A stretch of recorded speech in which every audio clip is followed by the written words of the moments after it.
Hey everyone, I'm Zach Hannigan.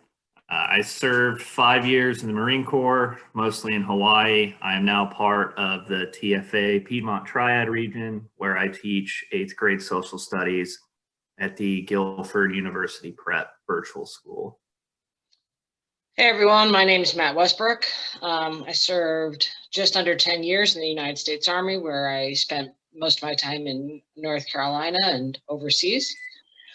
I served in the Piedmont Triad for 2 years as a TFA Corps member. I was part of the 2015 Corps, and I currently teach eighth grade math at Mendenhall Middle School. Now, Zach and I, because we are military folks and we like things to go right the first time, we met the other night to kind of break down how this was going to look.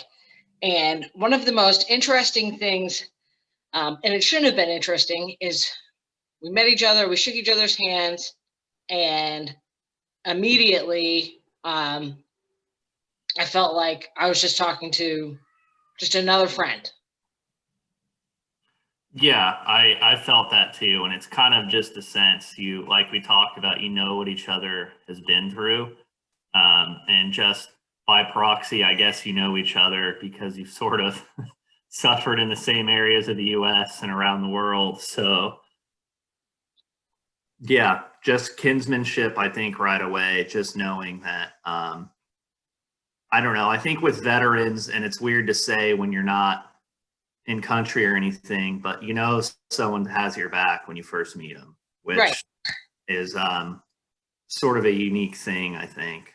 Yeah.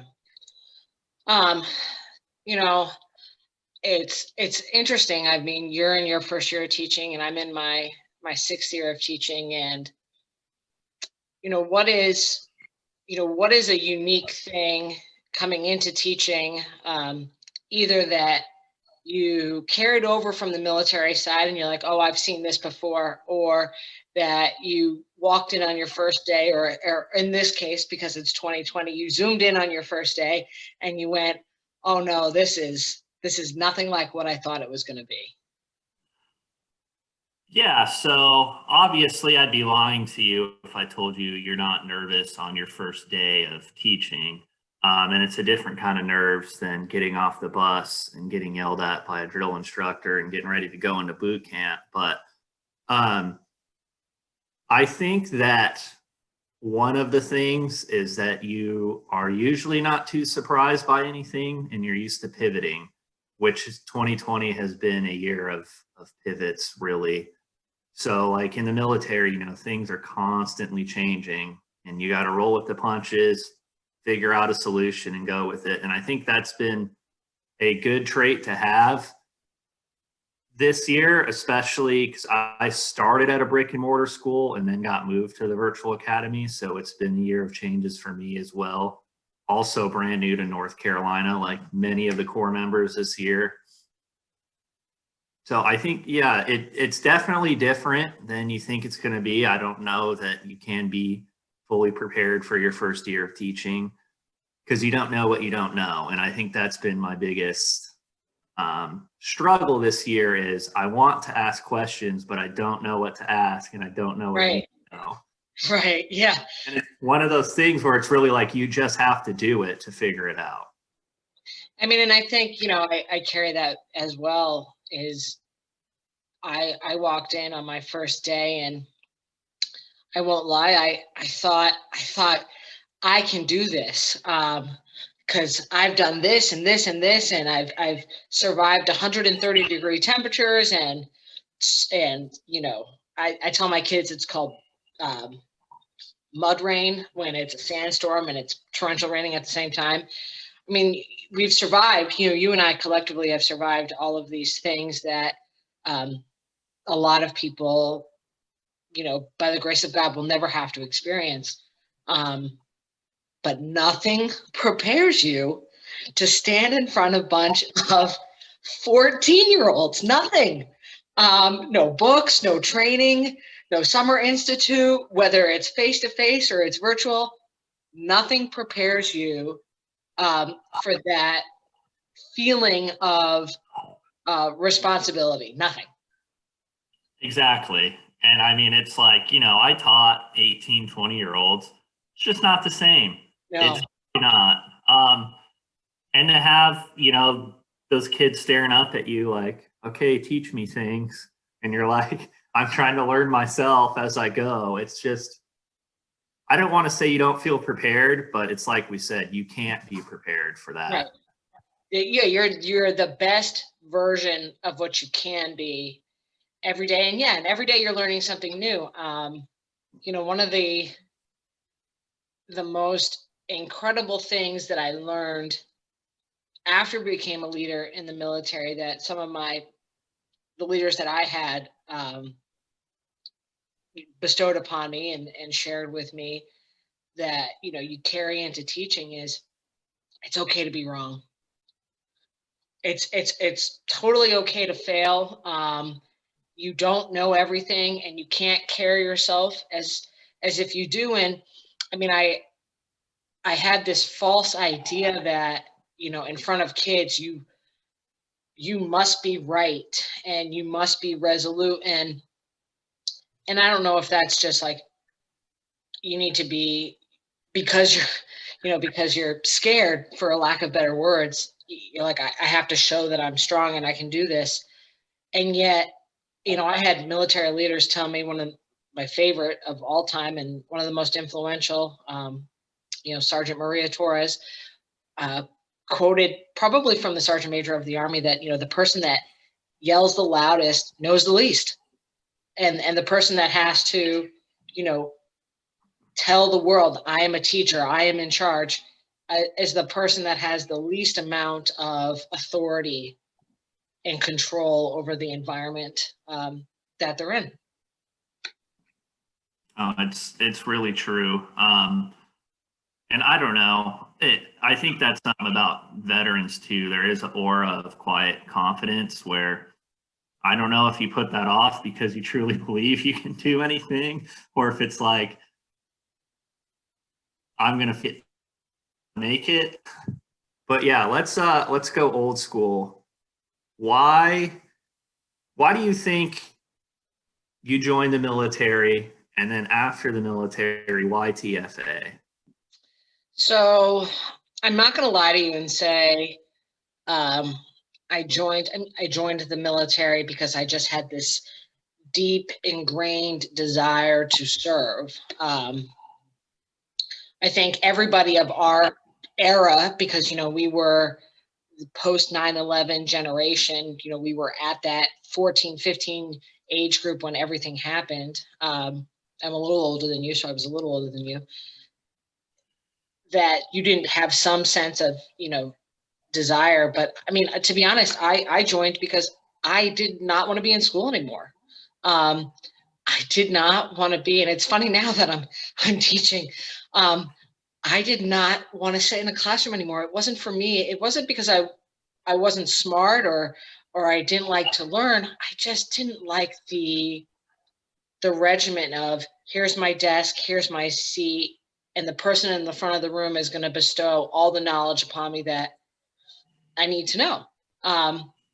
And so I had an English teacher who would tell me, go do something else with your life, and then go back to school when you feel the desire to be there. And my father tell me, because college is so expensive, we're not going to not waste, but spend $100,000 if you don't really, know what you want to do or what you want to be. And then after the military, I got in and I served and I dealt with a lot of young people. And I kind of realized the luxury that I had of growing up in an area where there was great public schools, and I got a really solid public education, and both of my parents were educated and knew how to navigate education, and they were public educators at one point in their early lives, and I knew how to access education, and I knew what it would do for me, and I met a lot of young people who were very smart themselves, but then didn't necessarily have that knowledge of how to access school or where to go, or didn't have really positive public school experiences. And I thought, when I got out, that something had to be done with that because, if you're 18, 19, 20, 21 and you don't really have the experience or knowledge to kind of guide you towards education, then you're facing a very steep hill. And I thought, might as well help younger people develop that sense of knowing what they want to do and what they want to be when they're young, so that when their public school years are done, they have choices. And that's kind of what we talked about the other night, is that, neither one of us are major proponents of you must go to college, you must do this, you must do that. But we both believe that we want all of our children to have the preparation to make the choices for themselves. So I'm going to change that question right back to you. Why the military? And then why Teach for America? So the military is something I always kind of thought about it. I grew up sort of around it. I had family members serve. I did not go straight into the military out of high school. I went to community college, floated around for a bit. I liked journalism a lot. I did that a little bit, but it came to a point in life where it was time to go to a four-year university and think about pursuing journalism, or was it a time in my life to join the military? And so I did start talking to recruiters, and I remember breaking this to my dad. It was, hey, I'm thinking about the military. And then it was, no, I want you to go to college. Said, okay, well, I'm going to sit down with the recruiter anyway. And then it was, hey, I think I want to join the Marines. And then my dad's reaction was, well, can't you talk to the Navy or Air Force? Not to say their service is any less valuable, but, in our field, we consider those the easier branches to handle. Oh, we have our own nicknames for. Yeah. I mean, I think the only two branches that don't have nicknames for each other are the Army and the Marines. Exactly.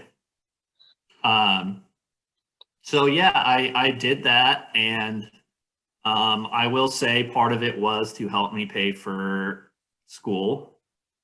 And I wasn't quite sure I wanted to do journalism yet. So I said, let me buy myself 5 years to figure out what I want to do. And I had thought about teaching before. Both my grandmas were teachers growing up.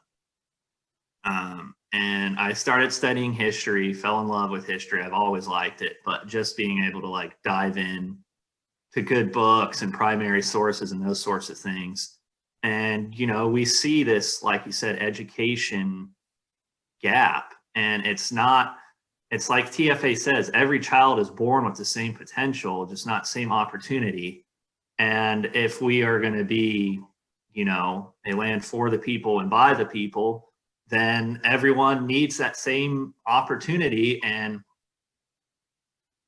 I've always been told, you should serve others in life. A life where you can't look back and say you didn't help people is sort of, I don't want to say wasted life, but I think that there are certain people put on the earth to help others and feel that sense that they should help because they can. Right. And like you said, I wasn't the smartest. I was never the fastest in the military. I was never the loudest, but I think you can see when someone truly wants to help. And we talked about it before. We don't know that we're necessarily TFA's poster child if they were going to build somebody that they wanted. But I think they sort of sensed it too. It's just there are people out here that want to help and recognize that there is this issue. And I think it's good to have an organization that does say there is this issue and we need to fix it. Right. And, it's, going back to the military and kind of how them and TFA intertwined. Being in public education, I don't know if you've heard it yet. I've heard it. There's not always a lot of positive talk about Teach for America. And then, being in the military, there was always a lot of negative talk for people who just, joined and said, I had plenty of leaders going, they just joined for the college money, or they just joined for this, or they just joined for that. And, when I was thinking about it the other night and how that, they kind of perfectly intertwine. Teach for America is a 2-year commitment, and, the military is a 4-year commitment if you sign for one term, and how, both of us had that kind of conversation of like, whatever reasons people have for doing one or the other means very little to me. I want you to be the best and do the best while you're there. And, we're kind of a unique fit for that because if the military taught me anything, you don't have a choice to quit. It's that option to quit is not there.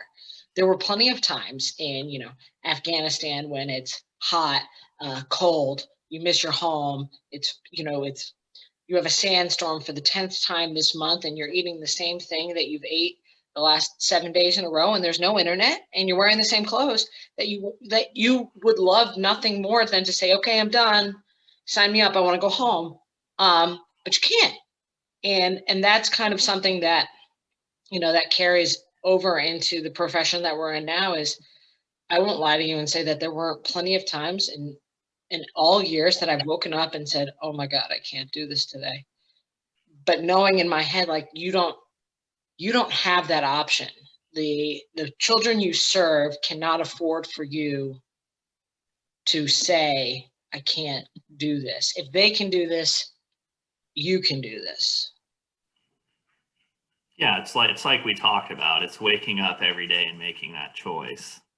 So I specifically remember a time in the Philippines where we were complaining how hot it was all day in this tent, and we just wished there would be cloud cover and it would cool down. And at night there's this downpour and our tent floods, and there's like 3 or 4 inches of water and we're wading through this water. And I just started laughing because it's like, it was my choice to be here. And there's certain times in life where you can only laugh and say, we're going to get through this. And that is one thing. Another question we were going to go over is sort of legacy, right? Yeah. That is one thing I want to instill in my kids, is that you can do it. And it's going to be hard. And yes, there will be times that you want to quit. There's going to be times that I want to quit as your teacher. But I am not going to quit on you, just as I expect you to not quit on us. Right. And the pathway to get there is it's not always straight. There's going to be plenty of setbacks. You're going to fail more times than you succeed. But the only long-lasting failure is giving up and saying, I can't, or having that innate belief that, you can't. I mean, exactly. Yeah. Failure is never fatal. No, it isn't. You're never going to learn if you don't try something and fail. Right. And anyway, I'm sure, we could share stories all day long, but they told us 15 minutes. And we're probably over that by now. But yeah. Any closing remarks, Zach, for the people who watch this? Closing remarks. November 10th is my beloved Marine Corps birthday. So if there are any Marines out there, happy birthday. Still going strong. And parting words, I will leave you with what I said earlier, do your best every day. Be a good person first. Excellent. Army birthday is June 14th, so it's been a while. Veterans Day is next. It's the 11th. I believe that's next Wednesday. And, you can do anything. I tell my kids, you can do anything. You can survive anything if you tell yourself you don't have a choice to survive, but to survive. And you can succeed in anything if you tell yourself you don't have a choice but to succeed. Sometimes it's not like you said, it's not the destination, it's the journey on getting there, and you're going to fall back and you're going to push forward and you're going to keep going. And that's, that's teaching. That's what we do every single day. We put our best foot forwards and we keep going, and eventually we'll get there one day, right? One day, all children will receive a good quality public education. Anyway, it's been very nice talking to you. I'm sure we'll talk again, and happy Veterans Day. Thank you.